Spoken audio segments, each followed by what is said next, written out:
All right, so it is officially October, which means that it is Halloween season. I love Halloween. I have a ton of Halloween movies, and I'm going to show them all to you. And I love this little background that I put with Christmas, everything. Now, originally I had these all as a pile over here, but that just came too much work. I had to rearrange them to be in alphabetical order. So I've got a pile here in front of me, a pile back there, and a pile over there. So I'm just going to show you guys off. Okay, so the first one that we have is... Oh, and some of these are going to be a little bit fast and loose with what qualifies as a Halloween movie, and when that happens, I'll just kind of explain why my mindset is, why it is considered a Halloween movie. Starting things off, we have 9 from, not directed by Tim Burton, but produced by him. This was a short film that was made into a feature-length film, and they have the original short film on here as well. This movie is good because it has, it's kind of a post-apocalypse movie where a scientist has put his souls in these 9 dolls, and the mankind has been wiped out by these like old-timey war machines, and so these 9 dolls are the last surviving things on Earth, and they slowly get picked off by these war machines. So I mean, it's kind of like the game Fallout 4. So if you're a fan of Fallout and you haven't seen this movie, check it out. Also, if you're a Tim Burton fan, check it out. It's very short, but it's a delightful little movie. It is very dark, though. It is PG-13, so just because it's animated, nobody needs for kids. It's PG-13 for a reason. It's very dark.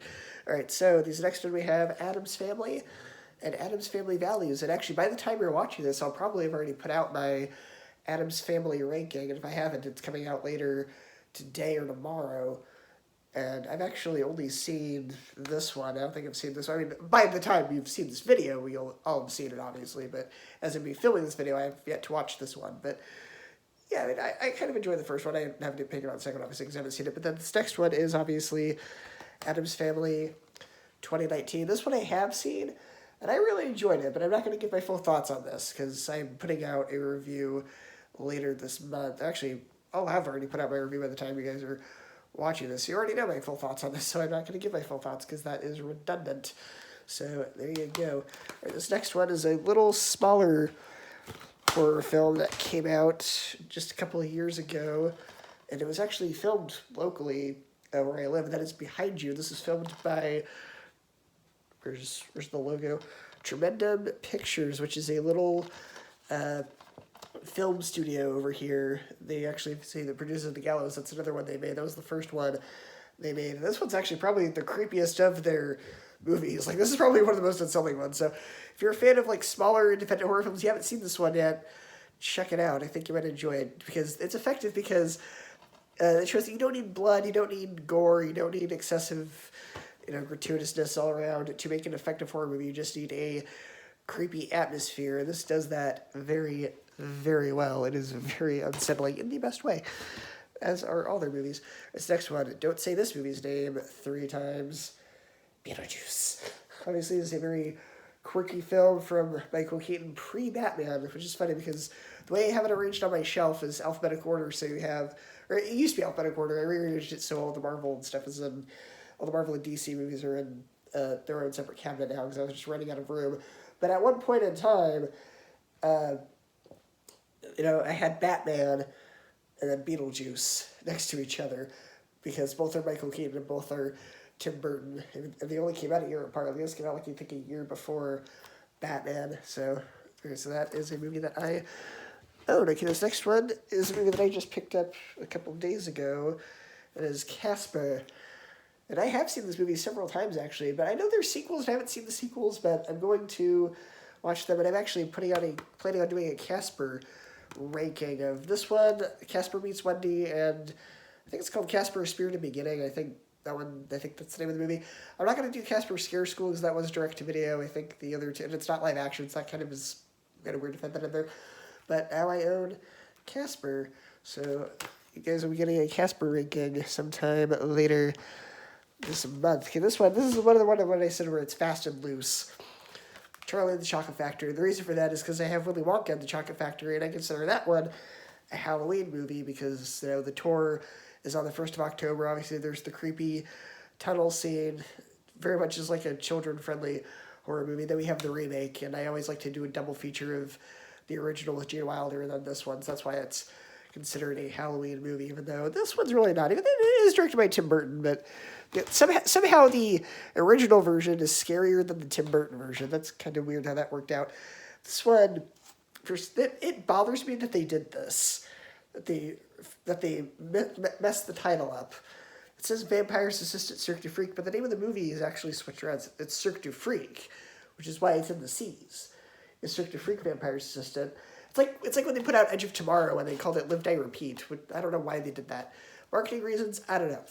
But it's a shame that this movie didn't do well and never continued on, because this would have been great as a movie series or even a TV series, because it's like Lemony Snicket mixed with Twilight. It's kind of like Twilight for boys. It's really good. It's like if you took Goosebumps and Lemony Snicket and you mixed them together. And it's a shame that nobody saw this. It's got Josh Hutcherson, though he does not play a very big role in the movie. And it's got John C. Reilly as the villain. So if you like John C. Reilly, you might want to check this one if you haven't seen it yet. It's really good, and hopefully more people will see this. Hopefully this will get some sort of cult following, so we get maybe something else out of this, whether that be a reboot or TV show or something. Right, this next one is Cloverfield. Obviously a very unconventional monster movie because it's found footage, but it's a monster movie. And it's very good. And actually, the guy who directed this, J.J. Abrams produced it, but Matt Reeves actually directed this. And he also did Rise of the Planet of the Apes.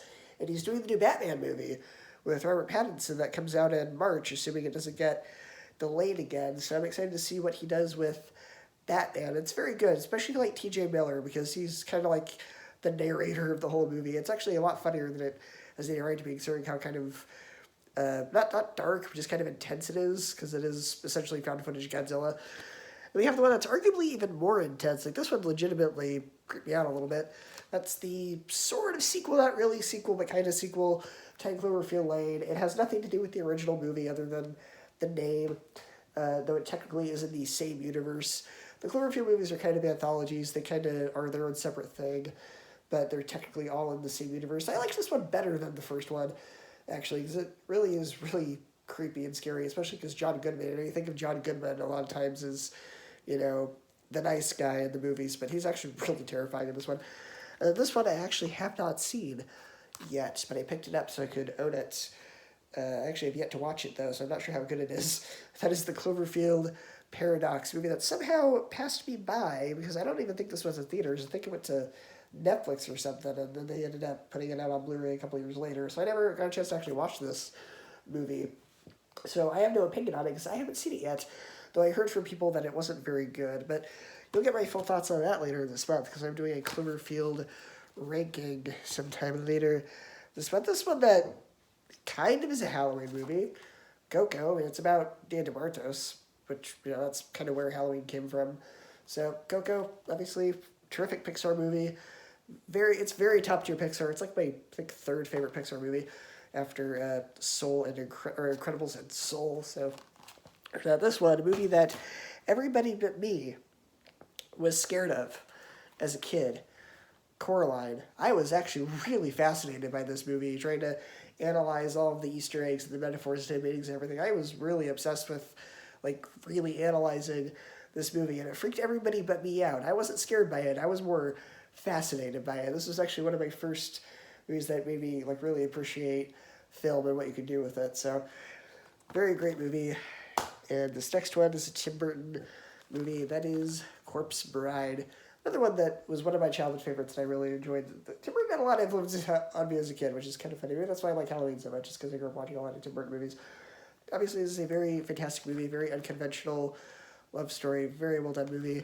Corpse Bride. This one is a newer horror film that I just got around to watching a couple months ago. That is Countdown, and I'll be giving a review of this later this month as well. But basically, the premise is The Ring, kind of mixed with Final Destination. It's kind of like The Ring. You know, you download the app, it tells you when you're going to die.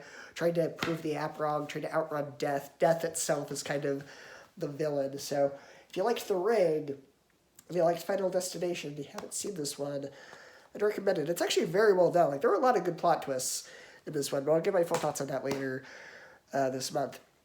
We have Dark Shadows, obviously another Tim Burton film, starring Johnny Depp as a vampire. Very great film, very funny.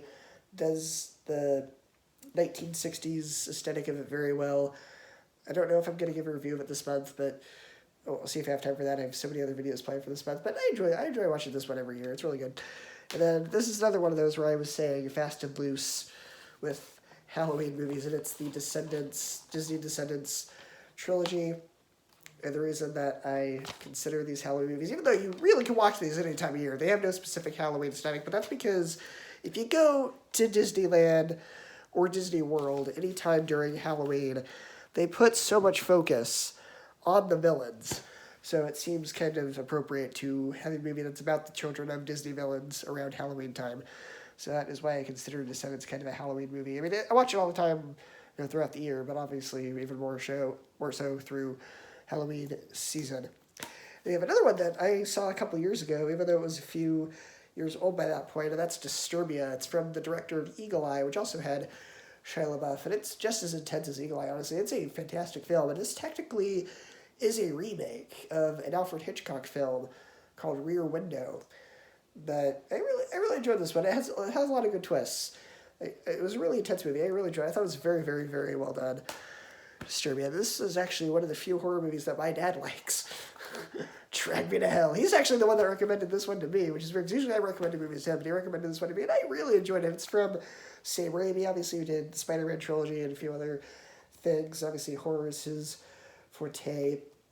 This is a very well-done little horror film, so Drag Me to Hell. And then this is another one of those where it's a little fast and loose. E.T. the Extraterrestrial. The reason this is considered a Halloween movie is because, first off, the first 20 minutes of this movie feel like a horror film because it's what's in the shadows. Actually, this was originally conceived as a horror film called, I think, Nocturnal Fears, and it was going to be about a family of aliens that invades and terrorizes a family, and Spielberg decided to change it to one good, friendly alien, and then he just took the script for what he had for Nocturnal Fears, changed it to Ghosts, and that's how we got Poltergeist, which came out the same year. And actually, this was filmed on the same street that Poltergeist was filmed, so he was able to change locations very quickly. But the reason for that is the first 20 minutes of this feel like a horror film because it's kind of like what's in the dark, and there's a very creepy atmosphere. And obviously, a big part of the film takes place on Halloween. That's finally where E.T. communicates with his family, and they come for him. And then, obviously, spoiler, he starts dying. So, spoiler for the movie that came out almost 40 years ago. So, sorry if you have not seen him at this point. All right, now we're moving on to this next pile over here. Or this is about half the pile. The second half's over there. But another Tim Burton film, Frankenweenie.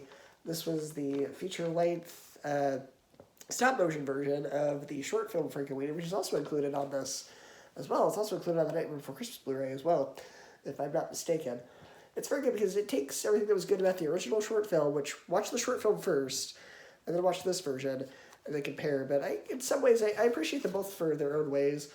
But, it kind of takes the concept of the original, and then it kind of, the second half sort of is an homage to old black and white monster movies. It's very creative with the way it is done. And then, okay, so the next one is yet another Tremendum Pictures production, The Gallows. It was filmed locally here. This is actually the first movie that my buddies over at Tremendum Pictures did. And if you haven't seen this movie, it was filmed locally here on a very small budget. I think it was only 10 million or something like that. Or maybe not even that. It may have been 100,000. It was a pretty small budget. Now at the time, and it may still be, it was the smallest budget movie to get a wide theatrical release, and I think it still holds that title. I have yet to see that be beat, but that's pretty cool that this small budget movie made with relatively no money was released theatrically all around the world and picked up by Warner Brothers. But this is basically a found footage movie about a ghost killing all these people in the theater. So if you're a theater kid and you've always had a little bit of a creepy feeling with the theater at night, like something's there with you, watch this movie, you'll probably get really freaked out. And then we have the second one, Gallows Act 2, which is not found footage. This one's more of a traditional narrative. And this one's really good, too. This one actually has a lot of really good twists in it as well. And actually, I was almost in this movie.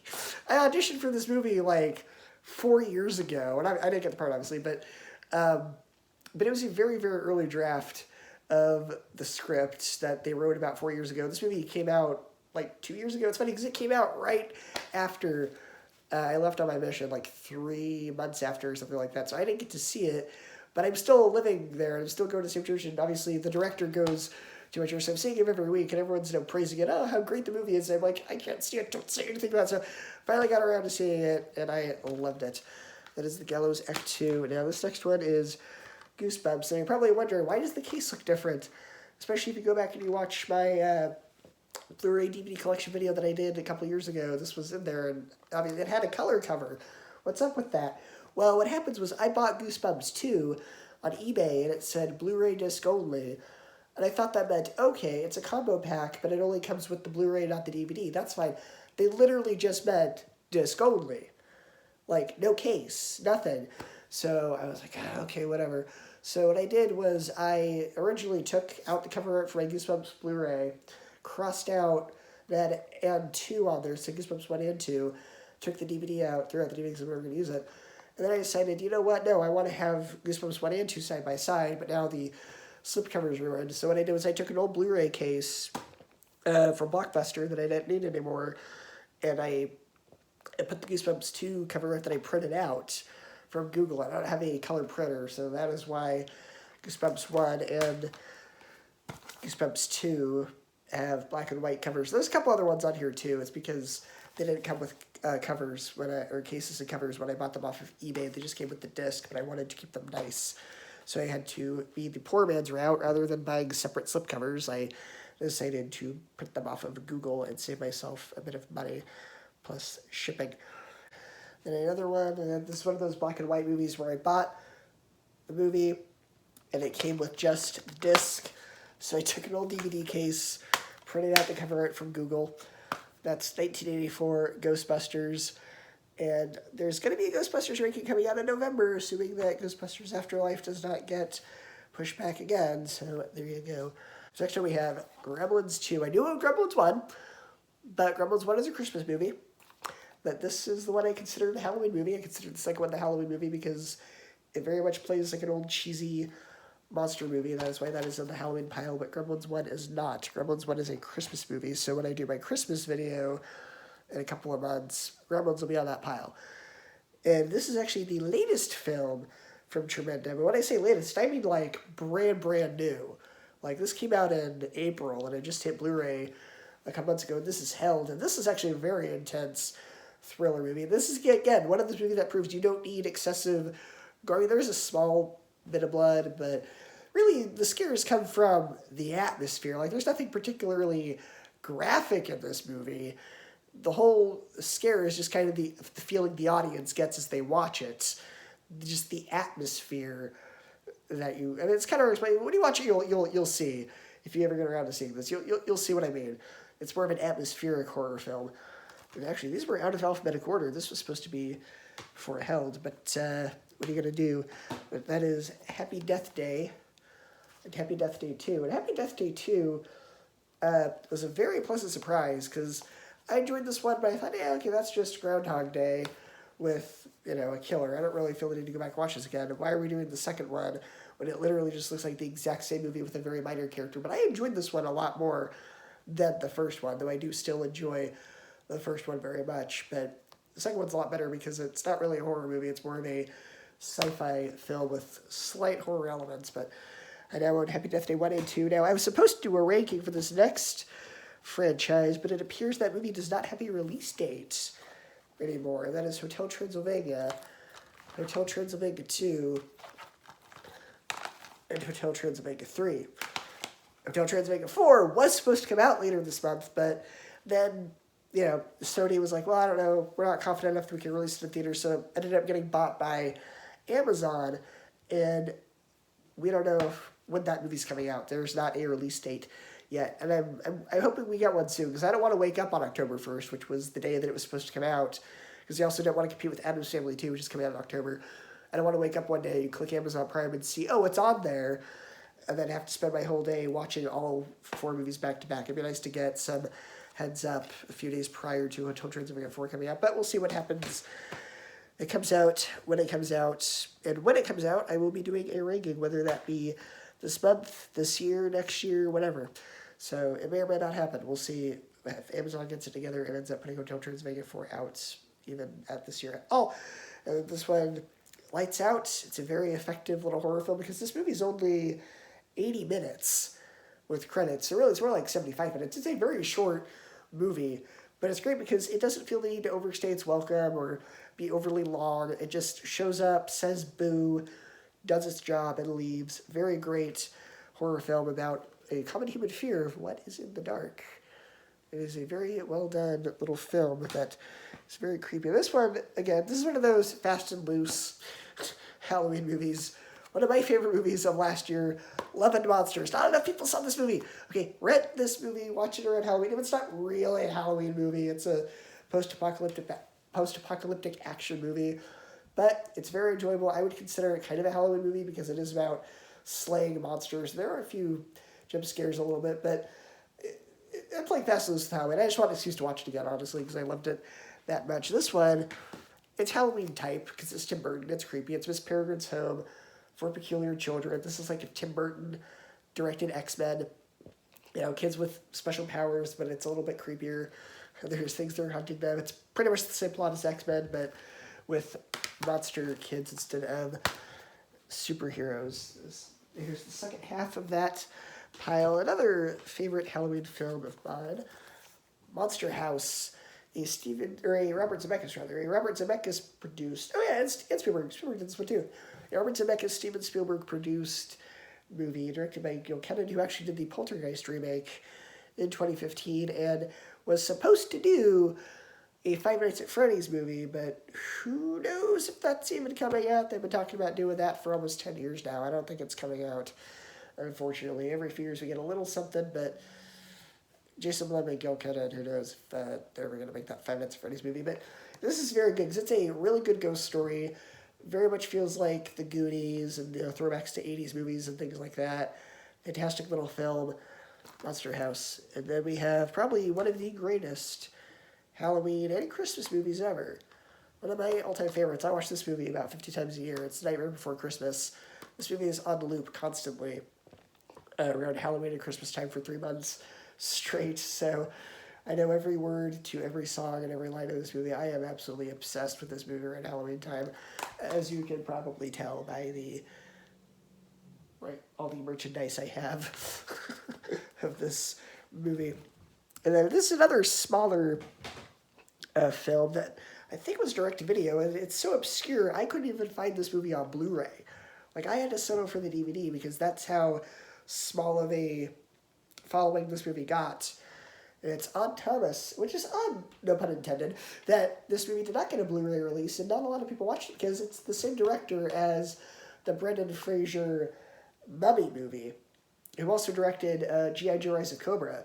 So, obviously, he's a pretty solid director. It's a shame this movie didn't get a lot of traction to the point where it wasn't even bothered to be released on Blu-ray. It was just DVD. And I saw this movie pretty recently, and it was really good. So, yeah, and it's got Willem Dafoe. It's got a lot of big stars in it. It's a shame this movie didn't get a following. Like, even now, it came out in, 2013. This movie came out in 2013. It's almost 10 years ago, and it still is a very obscure movie that almost nobody has heard of. You think by now it would have gotten a cult following. But now that you know it exists, go check it out if you like Steven Sommers directing the Mummy, if you like Anton Yelchin, if you like Willem Dafoe. It's kind of like Warm Bodies, which I also own. So if you enjoyed Warm Bodies a little bit, you might enjoy this one as well. And we have another Tremendum Pictures movie, Prey. This one's more of a creature feature movie. This one's a little bit more of a creature feature than normally what they did was horror movies. This one's a little bit more of a thriller. And this was actually filmed about 2 hours that way at this little island near where I live. And it was produced by Jason Blum.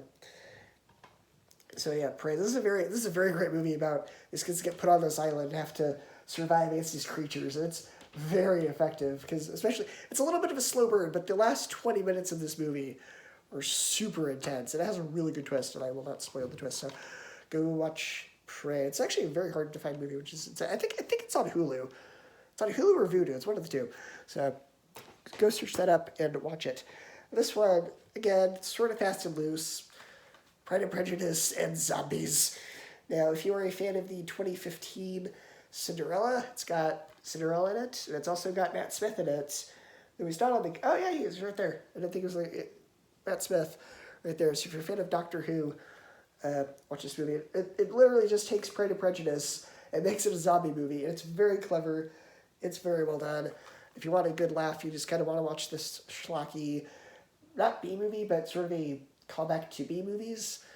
Check this one out if you have not yet seen it. Or even if you hate Jane Austen and you want to see Jane Austen kind of torn apart, both literally and figuratively, because it's a zombie movie.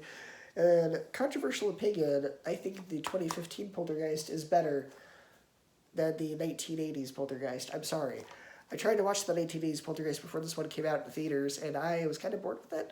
But I saw this one, and I really enjoyed it. So, controversial opinion. Obviously, it's also Sam Raimi produced. Obviously, he also did Drag Me to Hell, as I said earlier. So, if you haven't seen this yet, and it's also the same director who did Monster House, which that's also really funny. So, the Poltergeist remake, I enjoy, except for Sam Rockwell. Sam Rockwell's the only part of this movie I don't like. And then, it's very odd that I could only find this on DVD. Well, yes and no. So, I could only find The Ring and The Ring 2 on DVD, but I found Rings on Blu-ray, but I figured it was actually cheaper to get all three of them together on DVD than it was to buy these separately on DVD and get this one on Blu-ray. It saved me about $20 by doing that, so it's a shame that I only have these on DVD. But I really enjoyed it. I actually have not seen The Ring 2. I've only seen The Ring and Rings, but I am doing a Ring trilogy ranking later this month. So I will let you know my thoughts on that. Again, Fast and Loose, Halloween movie, Scooby-Doo and Scooby-Doo 2. These are sort of Halloweenish. I mean, you can watch this any time of year, but especially around Halloween, especially the first one. That's Spooky Island, you know, it's kind of a haunted house type movie. So the first one's more of a Halloween type movie than the second one is, but I still consider 1 and 2, except for Scoob. Scoob was an abomination. I will never own that movie, but... And then this one, also very recent horror movie that came out just I think it was like the week after I left for my mission. I was disappointed that I couldn't watch it yet. But Scary Stories to Tell in the Dark. Watch this, and I will give my full thoughts on this. Actually, if you're watching this, I'll probably have already I think I have my review of this movie coming out tomorrow by the time you're watching this movie, if you're watching it the day it uploaded. So you'll get my full thoughts on that one tomorrow if you're watching this the day that it was published. All right, last little batch here. Not so much a movie as it is a 30-minute special. Toy Story of Terror, Pixar special, Halloween Toy Story movie. Pretty good, pretty effective. I enjoyed it. It was well done, especially because it was Pixar's first realm into TV, and I enjoyed it. So I thought it was cute. All right, so now we're getting into the last little pile here. We're skipping straight from T to W, which is a weird gap. There's like a bunch of, but I don't really own a lot of movies that are U, V, X, Y, Z. So I just own these last little bit that's W's. Warm Bodies. And obviously, if you are a fan of iZombie was very heavily inspired by this movie, to the point where one episode actually kind of acknowledged that they were kind of ripping this off. But it's great. It's fantastic. It's hilarious. I loved it. Great rom-com that you can watch around Halloween as well, because it is a zombie movie that's also a love story. It's very funny, very well done. It's actually one of my mom's favorite movies, actually. So it's great. And then another Fast and Loose one. This one's not so much a zombie movie as it is an action movie that just happens to have zombies in it. And even that, they're not really zombies, but that's World War Z, Brad Pitt.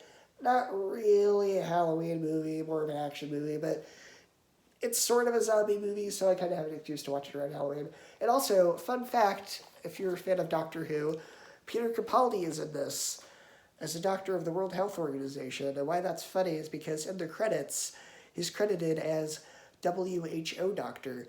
And then about a month after this movie came out, they announced he was playing the Doctor, or Doctor Who. So it was right there in the credits. I don't know if they had insider knowledge, and they threw that in there as a wink wink, this is going to be hilarious in about a month, because that's when they're announcing it, like a month after this movie releases, or if that was just coincidence. Either way, that's funny. And then, like I said, Charlie and the Chocolate Factory, and obviously the original Willy Wonka and the Chocolate Factory. This one's more of the Halloween type movie, though, because of the infamous tunnel scene, but also the fact that on the golden ticket it says report to the factory on October 1st. Halloween, obviously that's today for watching this. So I might actually watch this movie tonight if I haven't already. And obviously, it has to do with candy, and Halloween is candy, so I very much consider Willy Wonka a Halloween type movie as well. And then the last movie in here which I am not going to review this month, but I am going to be reviewing it in January for DreamWorks month. Wallister Gromit, The Curse of the Whereabout. It's a Halloween movie, and I am watching it around October, but I'm also going to have to watch it again in January because it is DreamWorks. I'm doing all the DreamWorks movies, more or less, in January. So that is it. That is my Halloween collection. So hopefully you enjoyed this video.